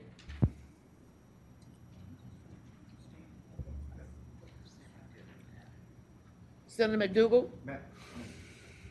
Madam Chairman, I think that if I understand it correctly, there was some concern expressed about if we were doing private contracting for transportation, that could increase the cost of transportation, and that cost would automatically get baked in to K-12 budgets, increasing them as you go through re-benchmarking. I personally, because I have heard the complaints that school systems are finding it very difficult to find individuals that CDLs and have been looked at a number of different things. So I have the concern about increasing the re-benchmarking cost, but I want to solve the problem. I don't know that I am fully understanding how this is going to solve the problem right now. I know that maybe some of the concerns have been there that would not push the bill forward, but maybe we could carry it over and have the subcommittee of K-12 look at this and see if this can be done in a way that doesn't increase the baseline re-benchmarking, so we can. I'll second that motion. I think we can do that. There's a motion and a second to carry it over to see if we can minimize the cost. And And can they look, And go to the joint subcommittee on K-12, that's a part of the motion. yes, All in favor of that motion, please say aye. Aye. Thank you, Senator Sutherland. Thank you. We have 3 more bills in the committee, and I know that Senator Stewart will not be here this afternoon. It's not because he doesn't want to. He has other pressing business, but we do have Senator Deeds. I've got Senate Bill. Is there anyone else? Senate Bill 550. That basically, and there's a substitute for that bill, I think. Is that correct? So I'd move the substitute be adopted. Second. It's been moved and probably second that the substitute be adopted. All in favor, please say aye. Aye. Okay, but Senator Deeds. this bill, the whole purpose is to create a registry, straight registry, it's publicly available and updated regularly to basically solve 3 problems. Make it harder for kids to access illegal vaping products, targeted at them. Right now, the Chinese products have flooded the market, and they're aimed right at kids. You know, vaping was initially intended to be an alternative to smoking, and the vaping now is really a way to, it's being used to entice kids to use cigarette products. So it makes it harder for the kids to access legal products. It makes it easier for wholesalers and retailers to know what's available, what products are legal, and it stops the flow of cheap Chinese vapes that are unregulated, untaxed, and clearly illegal from coming into Virginia. So the 4 states have already addressed this problem with this registry idea. They require e-vapor manufacturers to register with the state and certify the products that comply with federal regulation. States then publish the list of compliant products in a directory like the cigarette directories that exist in almost all the states. The 4 that do are Alabama, Louisiana, Wisconsin, and Oklahoma. And responsible manufacturers want to compete in marketplaces where reduced harm products like e-vapes are appropriately registered. And this bill will simply improve how legal vape products are distributed and sold, and will strengthen other elements of tobacco regulation to help us move forward with reducing underage use. And I think there are people here that can address the bill if that needs to happen. I don't see. Well, there was not supposed to be public comment, but I'm going to entertain Reggie. Chairman, members of the subcommittee, Senator Stosh is here, Dave. We're all here representing Altria. We're very much in support of this bill. It's estimated over 50% of these products that are sold in Virginia today are these foreign Chinese products that are not on the federal registry. There are those who say that, well, if we do this, only a few products will be available for sale. I have here a list of 1,400 products. How many? 1,400 products from 23 manufacturers that are available under the FDA list today. Now, you'll hear they haven't been approved. These products are registered with the FDA and are on the list until they review those products and determine if there's some reason they should be taken off the list.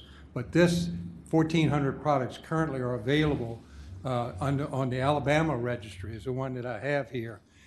So we feel like this is a way to try to take these products that should not be in the hands of our youth and enticing the youth to purchase the products, have all these exotic flavors, and they package them to promote these to the youth, and names that are attractive to youth to try the products.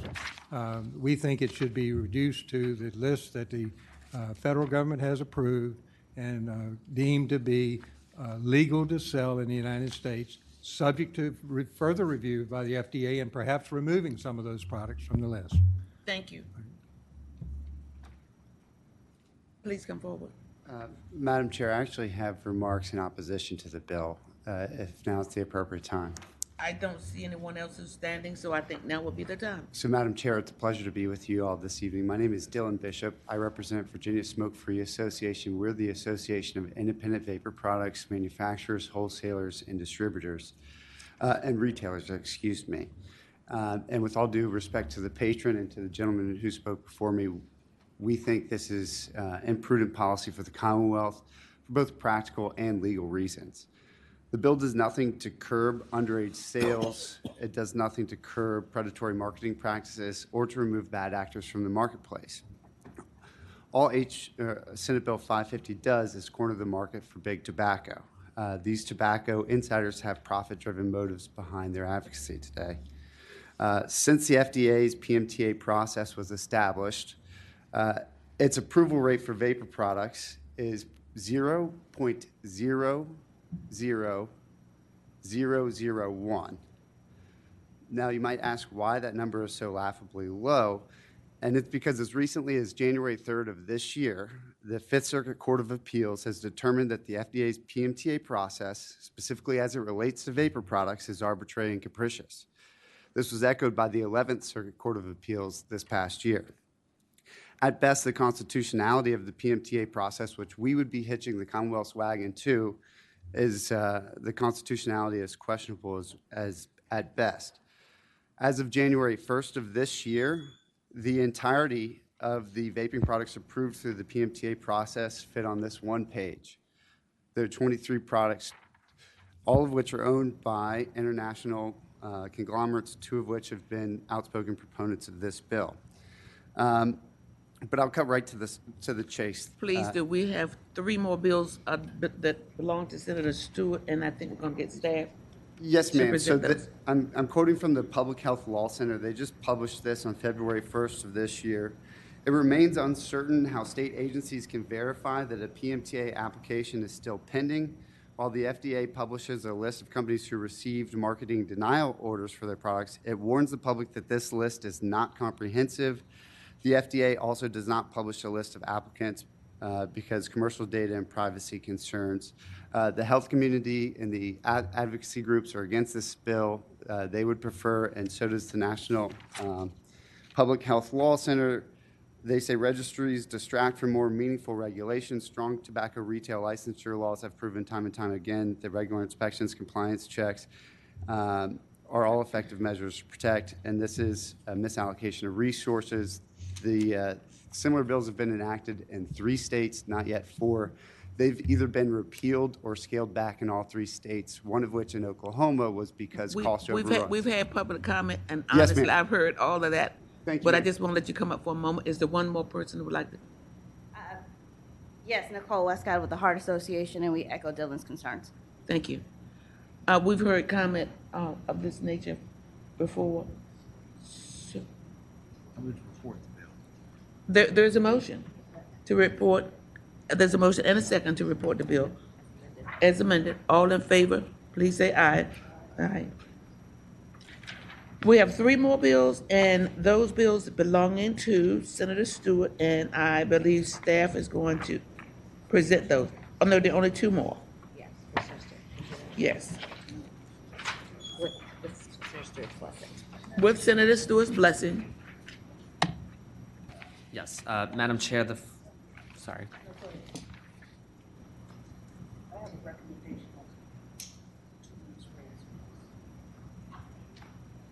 We've already dealt with them.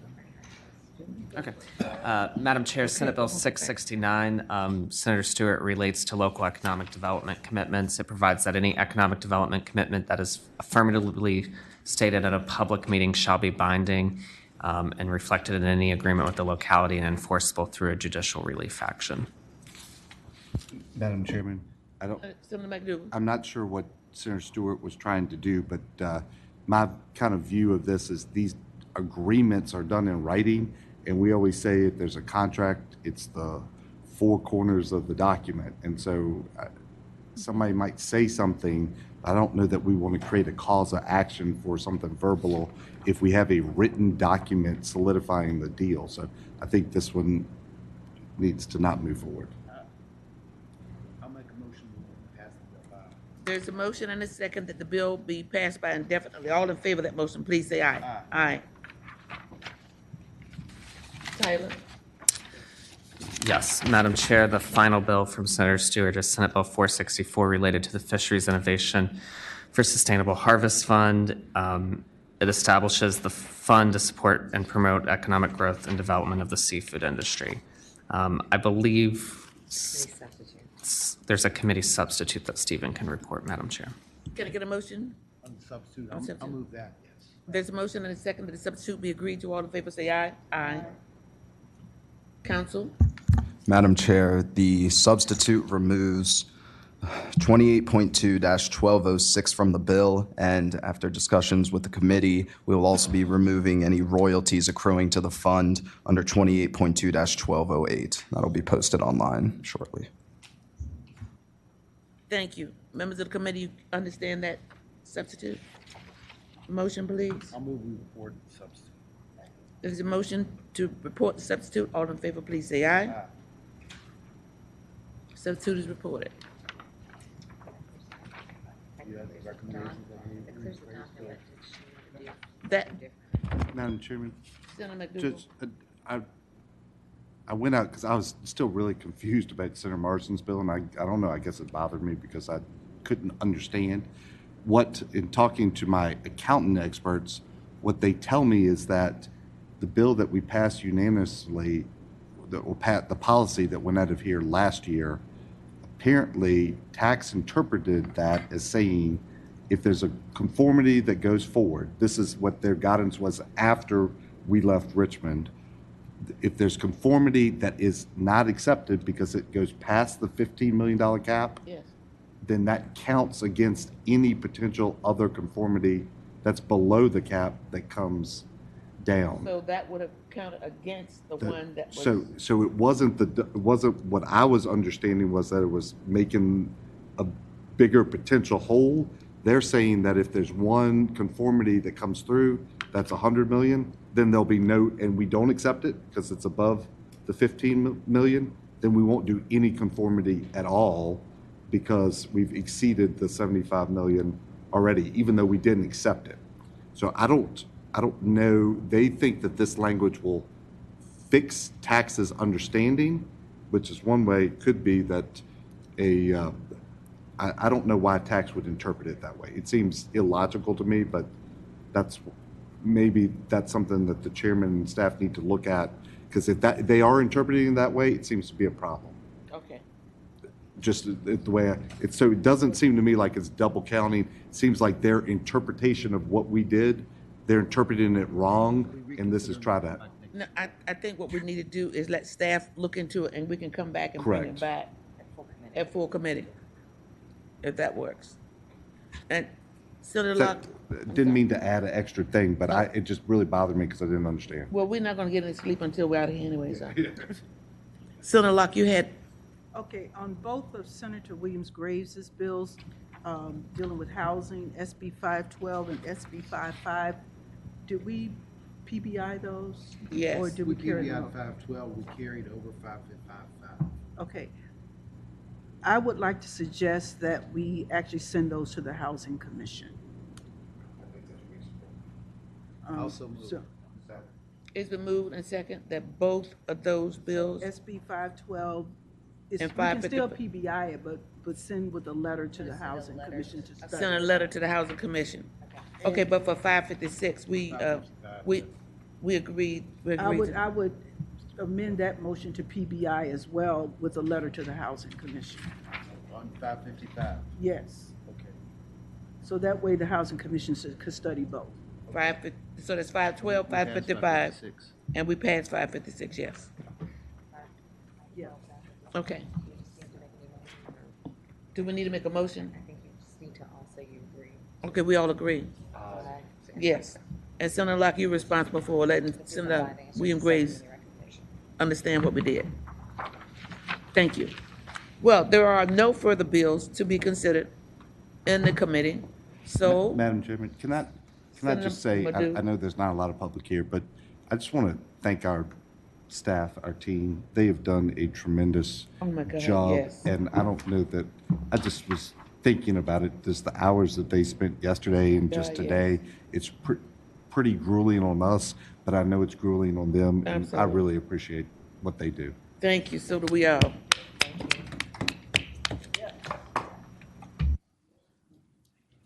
There being no further business, committee will rise.